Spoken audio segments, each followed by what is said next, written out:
En el periodismo total tendría que sumar los casi 20 años que estuve trabajando para la prensa oficial y los más de 20 años que llevo ya trabajando en la prensa independiente.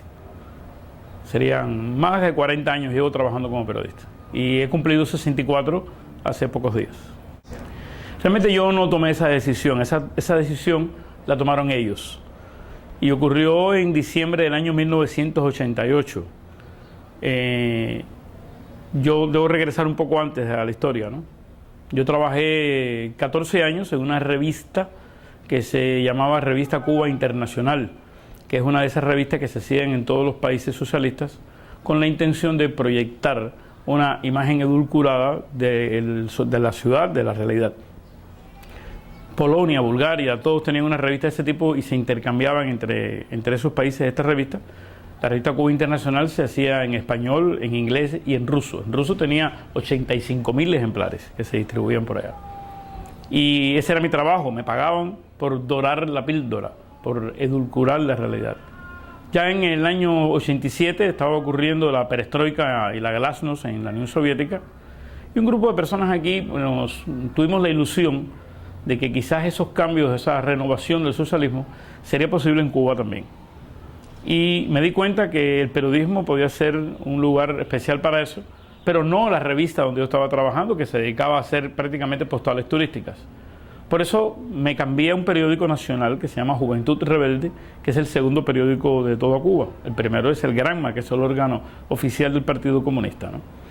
Este periódico, Juventud Rebelde, más o menos regenteado por la organización juvenil del partido, de la Unión de Jóvenes Comunistas, era un periódico más abierto, dentro de lo poco abierto que puede ser un periódico oficial. Y allí duré 1 año y medio. Pero en ese año y medio, pues, alcancé a publicar algunos textos de lo que me pude llegar a sentir orgulloso, porque eran textos críticos sobre nuestra sociedad. Y llegó un momento en el que el director de la publicación acumuló demasiados textos míos en su gaveta, que no se podían publicar, y se tomó la decisión de que ya yo no podía seguir trabajando ni en ese periódico ni en ningún otro periódico cubano. Eso ocurrió en diciembre del año 88. Ya en enero del año 89 publiqué uno de los textos que no se me habían permitido publicar en el periódico. Lo publiqué fuera de Cuba, en una pequeña revista alemana que hacía una organización de amistad con Cuba, el DECU, y en el periódico The Guardian en Inglaterra. Es un texto que se llamaba, era el 30 aniversario del triunfo de la revolución, año 88, diciembre de 88. Y era un texto que se llamaba 30 años después de que se quejan los jóvenes en Cuba. Que era un texto que me habían pedido en el periódico, para que yo hablara de la juventud cubana en el 30 aniversario de la revolución. Y a mí lo que se me ocurrió fue expresar de qué se quejaban los jóvenes 30 años después de la revolución. Y claro, eso pues fue la gota que colmó la copa. Y desde entonces pues hago periodismo independiente. Bueno, Giovanni Sánchez me conoció a mí hace ya más de 18 años. Fue en el año 93. Ella vino a casa con un amigo común que andaba buscando un libro de Mario Vargas Llosa que se llama La guerra del fin del mundo. Ella quería leer ese libro. Nuestro amigo común sabía que yo tenía el libro y pues le pasó la información y ella vino a buscarlo. Ese día nos conocimos, charlamos un poco y aunque ellos no me lo creen, yo me di cuenta que había conocido a una persona extraordinaria por la que valía la pena arriesgar cualquier cosa, ¿no? Y así fue, ¿no? Lo arriesgué todo y resultó bien, ¿no? Hicimos una relación a partir de ese momento. Yo soy 28 años mayor que Giovanni Sánchez. En ese momento ella tenía 18 años y yo 28 más, no recuerdo ahora la suma, ¿no? Lo cierto es que lo más que teníamos en común era la necesidad de vivir con un proyecto. La ausencia, la angustia que compartíamos de no poder tener un proyecto de vida que se saliera de esta monotonía. Yo digo, los cubanos se dividen en muchos grupos, pero también puedes dividirlo entre los que se conforman a vivir sin proyectos y los que no están conformes con eso. Dentro de los que no están conformes a vivir así sin proyectos, pues están los que toman la decisión de escapar del país para tener un proyecto fuera. Y están los otros, los que intentan hacer un proyecto dentro de Cuba. Y esa fue la cosa que Joan y yo compartimos desde un principio, ¿no? Bueno, nunca pude, en ese momento sería realmente falso si yo dijera que tuve tan buena vista para el futuro, ¿no? Creo que bastante buena vista tuve, no se me puede pedir más. Pero lo cierto es que lo que ha ocurrido con la vida de nosotros, especialmente en la vida de Giovanni, que ha arrastrado mi vida en ese cauce, era realmente inimaginable, ¿no? Porque durante estos primeros años, bueno, Giovanni era la esposa de Reinaldo, ¿no? Y ahora yo soy el esposo de Giovanni, ¿no? Mi ilusión es que en un futuro seamos conocidos como los padres de Teo, nuestro hijo. Bueno, yo diría, desde el punto de vista material, mi vida ha cambiado poco, ¿no? Vivo en la misma casa hace 25 años. Esta es una casa que yo ayudé a construir en un experimento socialista que se llama Microbrigada, que no lo voy a explicar porque es muy complicado. Bueno, un grupo de personas construye un edificio y luego se reparten los apartamentos. Así que aquí vivo hace 26 años, ¿no? Y no tenemos, Joan y yo somos personas que no tenemos una ambición por las cosas materiales, ¿no? Eso sí, tenemos debilidad por la tecnología, ¿no? Y bueno, pues nos gusta tener una computadora y una buena cámara, elementos que sirven para potenciar nuestras ideas, ¿no? Pero no somos personas consumistas, ¿no? Es decir, que desde el punto de vista material me sigo poniendo más o menos la misma ropa que me he puesto siempre, no uso perfumes caros, no como nada especial, ¿no? Lo que sí ha cambiado es el reconocimiento de mi persona, fuera y dentro de Cuba, como una persona que es una referencia, como una persona que hay que escuchar, ¿no? Y eso es un cambio grande, ¿no? Y mucho le debo yo, claro está, a ser la pareja de Giovanni, a haberme convertido en una persona que la gente quiere escuchar lo que piensa, ¿no? Cuya opinión tiene un peso. No quiero decir que nuestra opinión cambie las cosas, ¿no? Pero son opiniones que la gente quiere escuchar y que se evalúan de una manera positiva, ¿no? Ese yo creo que es el cambio más importante que hemos tenido. Haber ganado una voz con crédito. Mira, mucho se dice sobre que en los últimos años el gobierno cubano ha tolerado, ha abierto un poco los espacios. Yo no creo que sea así realmente. Yo creo que el nivel de voluntad política para tolerar ha sido nulo en el caso del gobierno cubano. El gobierno cubano mantiene exactamente la misma actitud cerrada que tenía en los años 70, 80, de no aceptar ningún tipo de discrepancia política, ¿no? Lo cierto es que los ciudadanos, bien organizados como partidos, como fundaciones, como ONG o como ciudadanos simples, hemos ido empujando ese muro y hemos ido ganando nosotros los espacios. Una de las cosas que más ha motivado o que más ha permitido que los ciudadanos podamos ganar nuevos espacios es la tecnología. Porque hasta hace 10 años, para que mi voz, para que mis ideas pudieran ser conocidas en un espectro mayor, yo tenía que esperar a que un periódico o una estación de radio o de televisión fuera de Cuba me diera la oportunidad de tener un espacio allí. Y solo entonces mi voz, mis ideas podían magnificarse, podían encontrar una amplificación social, ¿no?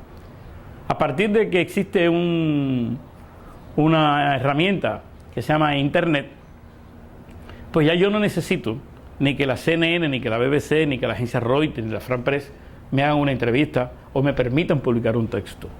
Yo tengo un espacio en Internet y en ese espacio digo lo que tengo que decir, digo mi verdad. Y eso es, creo yo, la existencia de esa herramienta es lo que más ha amplificado la posibilidad de que los ciudadanos puedan expresarse con mayor libertad, porque ya no tienen que depender de una entidad superior o, digamos, de grandes recursos exteriores, ¿no? Simplemente quieres escribir, escribes y bueno, es difícil conectarse a Internet en Cuba, como todo el mundo lo sabe, pero más difícil es tener acceso al noticiero nacional de la televisión, al periódico Granma o a una estación de radio, ¿no? Mira, yo creo que el rol o el papel, como se quiera decir, de un ciudadano para impulsar los cambios en Cuba no depende solamente de lo cerca o lo lejos que esté de ocupar una posición con influencia política, ¿no? Yo creo que en Cuba hay 2 o 3 personas que tienen todas las posibilidades de cambiarlo todo en el país sin que eso traiga ninguna mala consecuencia, ¿no? Lo que pasa es que esas personas no están interesadas en hacer esos cambios, ¿no? Y bastaría que en un discurso público, por ejemplo, el próximo 26 de julio, que se va a celebrar un aniversario más de el comienzo de la Revolución Cubana, bastaría que en ese discurso el señor Raúl Castro dijera que se ha tomado la decisión de despenalizar la discrepancia política y que a partir de ahora, pues todos los cubanos podrían expresarse con libertad y asociarse alrededor de las ideas que se expresen. No es necesario que Estados Unidos levante el bloqueo, no es necesario que la Unión Europea haga ningún tipo de empréstito especial, no es necesario que se descubra petróleo ni que aparezca una mina de diamantes en Cuba para que se tome una decisión de esa naturaleza. Solamente sería necesario que existiera la suficiente voluntad política de parte de una persona, que es el señor Raúl Castro, para que esas cosas se hicieran. Y si eso se hiciera, pues todo cambiaría en el país. ¿Qué me toca a mí entonces? Que no tengo la oportunidad que tiene Raúl Castro de pararse en una plaza con un micrófono y tomar decisiones de esa naturaleza. Bueno, pues lo que me toca a mí, mi responsabilidad ciudadana, es tratar de convencer al resto de la sociedad de que eso es necesario. Tratar de convencer, de crear un consenso social de opinión, de que el camino de las soluciones pasa porque se despenaliza la discrepancia política, porque las personas tengan libertad de expresión, libertad de asociación. Mira, el crecimiento del número de personas que está dispuesto a opinar no es dramático, no creo que sea aritméticamente importante el que ese número de personas pase de 10 a 1000, ¿no? Creo que toda sociedad tiene líderes de opinión y yo creo que los líderes de opinión en cualquier sociedad siempre es un número reducido de personas, ¿no?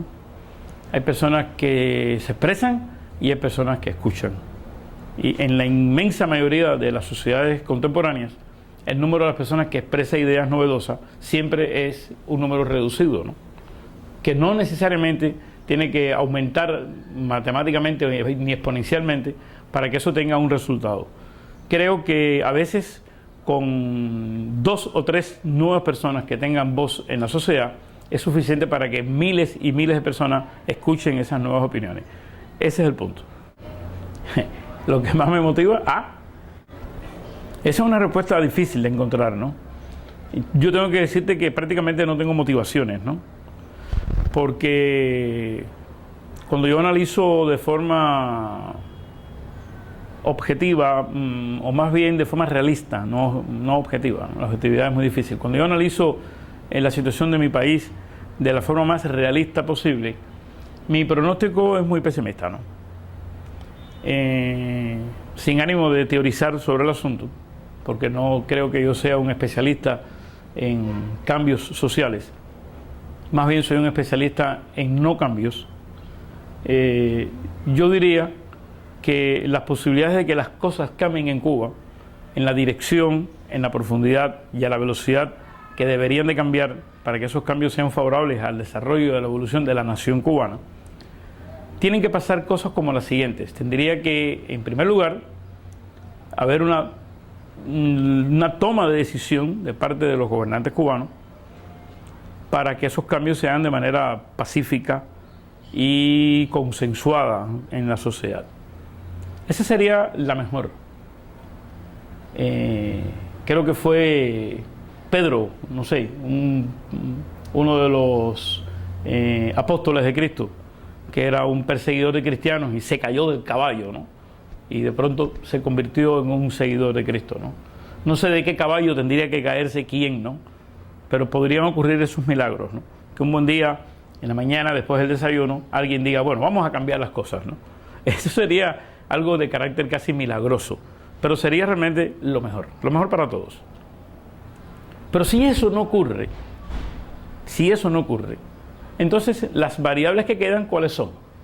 Bueno, pues una invasión extranjera, un golpe de Estado o un estallido social. Y ninguna de esas variables me parece bien, ¿no? Es decir, la variante milagrosa es la mejor, pero realmente parece la más remota, ¿no? Y eso me pone pesimista, ¿no? La otra es el tiempo, el largo tiempo. Todos los días, inevitablemente, por ese balcón sale el sol. Eso no lo puede tener nadie por poderoso que sea. El tiempo pasa. Y algún día vendrán nuevas personas con nuevas ideas. Pero es que no quiero esperar a tanto y creo que no tendré suficiente tiempo para ver entonces los cambios en Cuba. Estados Unidos no tendría que tener ningún papel, ¿no? Porque yo me pregunto qué papel debería tener Jamaica en el problema que hay hoy en Sudán, ¿no? Bueno, pues, ¿qué tiene que ver Jamaica con Sudán? Nada, ¿no? ¿O qué tendría que hacer Argelia en relación a la cuestión colonial de Puerto Rico, ¿no? No, pues, nada, ¿no?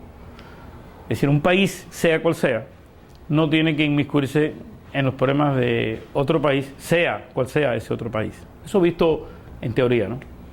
No obstante, Estados Unidos es la potencia militar y económica más grande del mundo, que tiene un enorme potencial político en el siglo XXI de nuestro planeta, y no puede vivir de espaldas a la realidad ni del mundo en general, ni de sus vecinos más cercanos en particular. El asunto de Cuba no afecta tanto a Estados Unidos como el asunto de Estados Unidos afecta a Cuba, ¿no? Yo me atrevería a decir que Estados Unidos puede seguir siendo Estados Unidos sin Cuba, pero Cuba no podría seguir siendo Cuba si de pronto dejara de existir los Estados Unidos, ¿no? Y eso crea una relación obligatoria de vecindad, ¿no? Estados Unidos ha cometido enormes errores en su política con Cuba, ¿no? El llamado bloqueo o embargo, se usan las dos palabras, la llamada ley Helms-Burton, que todas tienen un carácter típicamente intervencionista de presiones muy fuertes, ¿no? El error principal que ha cometido el gobierno de los Estados Unidos en relación con Cuba es el negarse obstinadamente a reconocerle legitimidad al gobierno de Cuba. Ahí está todo.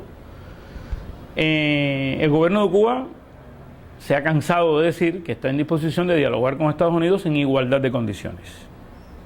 ¿Qué quiere decir eso realmente? Eso quiere decir que el gobierno de los Estados Unidos pretende conversar con el gobierno de Cuba de la misma forma o con el estilo o con los métodos que un negociador del FBI trata de conversar con el secuestrador de rehenes. Y ningún gobierno que se respete un poco puede aceptar ser tratado como si fuera un secuestrador de rehenes que está hablando con el negociador del FBI. Eso es absurdo. Sería una humillación y sería una forma de rendirse, ¿no? Aceptar esta manera de dialogar. Por otra parte, hay que decir que a veces el gobierno de Cuba se conduce con sus gobernantes como si fueran sus rehenes. Y entonces ahí es donde se enrarece la situación. Por eso, para que los problemas entre Cuba y Estados Unidos se solucionaran, primero habría que solucionar los problemas que hay entre el pueblo cubano y su gobierno. Que el gobierno cubano deje de tratar a sus ciudadanos como si fueran rehenes secuestrados, para que se gane así, de manera más amplia, el respeto del resto de los gobiernos del mundo y no lo traten como si fuera un secuestrador. Creo que eso es vital para entender este asunto. Pero pasa primero por la voluntad de los cubanos. Y siempre que cualquier cosa que se haga en ese sentido aparezca como una claudicación del gobierno cubano frente a una presión del gobierno de los Estados Unidos, eso no va a funcionar así. Entre otras cosas porque ellos tienen todo el tiempo, tienen todo el poder, no asisten a unas elecciones donde pueden perder la silla presidencial aquí en Cuba, y las presiones no los afectan personalmente, afectan a la nación, afectan al pueblo, pero no a ellos en particular. Bueno, tengo que decirte que no tengo una opinión fundada porque no conozco en qué consisten directamente esos asuntos, ¿no? Yo creo que el dinero tiene espinas. Creo que cualquier manera que un político obtenga dinero tiene que ser transparente. Pero también sé que no se puede hacer política sin dinero. Sin recursos materiales o recursos financieros es totalmente imposible hacer política, hacer cultura, hacer arte, hacer nada en la sociedad contemporánea. Si no tienes una computadora, si no tienes una impresora, si no tienes papel para imprimir, si no tienes tinta para imprimir sobre ese papel, si no puedes costear los gastos de trasladarte dentro del país en un ómnibus, hospedarte en un lugar, comer fuera de tu casa, eso cuesta dinero. Es decir, no se puede pensar de manera ilusoria o idealista de que se puede hacer política sin recursos financieros. Y las personas que en Cuba tratan de hacer política desde la oposición o desde la sociedad civil no tienen recursos económicos. Aquí nadie tiene dinero, aquí nadie tiene joyas de sus antepasados, aquí nadie puede montar un negocio para financiar un partido. Entonces, tampoco recibe, mucho menos, ningún tipo de subvención de instituciones oficiales. Entonces, ¿qué queda? O renunciar a hacer política o aceptar la ayuda económica de otros. Y esos otros siempre son países capitalistas, potencias capitalistas, bien de la Unión Europea o bien de Estados Unidos. Son las personas que están en condiciones y que tienen los deseos de brindar esa ayuda. Sería fantástico que el Frente Polisario, que el Movimiento por la Liberación de Angola, que la gente de los palestinos le brindaran ayuda a la oposición cubana. Eso sería realmente fantástico porque no habría manera de decir que es el imperialismo, ¿no? Pero esa gente no quiere ayudar a los opositores cubanos, ¿no? Entonces, ese es el punto. O se renuncia a hacer política o se acepta la ayuda. La ayuda no se puede aceptar acríticamente. No se puede aceptar una ayuda que condicione una posición política. Ese es el punto. Eso es lo que creo yo de esos programas, es lo que yo creo de esas ayudas. Y termino diciendo que el gobierno cubano es muy crítico con los opositores que reciben ayuda y con el gobierno norteamericano que brinda esta ayuda, pero sin embargo, el gobierno cubano hace toda su política tomando el dinero de los fondos públicos. Es decir, el Partido Comunista de Cuba, los militantes del Partido Comunista de Cuba, que no llegan a 1 millón, pagan una cuota mensual como militantes del partido. Pero con lo que aportan los militantes del partido como cuota de miembros del partido, no alcanza para pagar el salario de los miembros del Comité Central del partido. No alcanza para pagar los gastos de la impresión del periódico Granma, y mucho menos para pagar los gastos de todos los comités provinciales, comités municipales del partido que hay en toda la isla, que además tienen autos, secretarias, gastan electricidad. Es decir, eso no se paga. Eso no se paga con la cuota que pagan los militantes del partido. Eso se paga con los fondos públicos que toda la sociedad aporta, entre ellos yo, que no estoy de acuerdo con la política del partido. Y entonces eso me parece realmente muy desleal, es muy oneroso, ¿no? Que un gobierno que toma los fondos públicos para un partido en el poder, que toma los fondos públicos para financiar sus programas políticos, critique a otros porque reciben ayuda del exterior para hacer lo suyo. No pregunto y no me importa quién recibe o no el dinero, pero en general, tú tienes una impresión de que si el dinero a nivel de la sociedad civil ha tenido impacto o influencia. Es muy simpático tu pregunta, porque yo me he hecho esa pregunta muchas veces, pero nunca me he encontrado a nadie que me cuente que está recibiendo dinero, ¿no? O bien porque no me lo quiere contar, o bien porque no lo está recibiendo, ¿no? Bueno, tengo que hacer un esfuerzo para parecer moderado en responderte esa pregunta, ¿no? Porque realmente es merecedor de adjetivos muy fuertes. Pero bueno, que los adjetivos fuertes se los imaginen los que me estén escuchando, piensen los más fuertes y póngalo, ¿no? Yo creo realmente que el monopolio de medios que hay en Cuba ha comete a diario un abuso de poder al denigrar, calumniar a personas de la sociedad civil, de la oposición, que luego no tienen absolutamente ninguna oportunidad de ripostar en ningún medio público, que no tienen la oportunidad de tener un espacio ni siquiera similar o inferior para aclarar o decir su posición frente a estos ataques. Eso es totalmente desleal, desleal de parte de un gobierno con sus ciudadanos. Es decir, un gobierno no puede hacerle eso a sus ciudadanos. Un gobierno es el que tiene que velar porque no le pase eso a sus ciudadanos. Un gobierno está en la obligación de velar por el prestigio y la dignidad personal de sus ciudadanos. Y un gobierno debería de impedir que ningún monopolio mediático aplaste o haga un acto de denigración de esta manera contra cualquier ciudadano, con independencia de que ese ciudadano tenga una política diferente a la del partido que está gobernando. En Cuba los medios oficiales, como se le llama, no son públicos. Los medios de difusión en Cuba son privados de un partido, son propiedad del Partido Comunista de Cuba, y solo el Partido Comunista de Cuba tiene derecho a tomar política en esos medios. Por eso la idea de que en Cuba los medios de difusión son públicos o son estatales es incorrecta. Son privados y son propiedad de un partido. Sí, me gustaría decir que antes, hace 20 años, nadie escuchaba a las personas que estaban en una posición crítica con el gobierno de Cuba.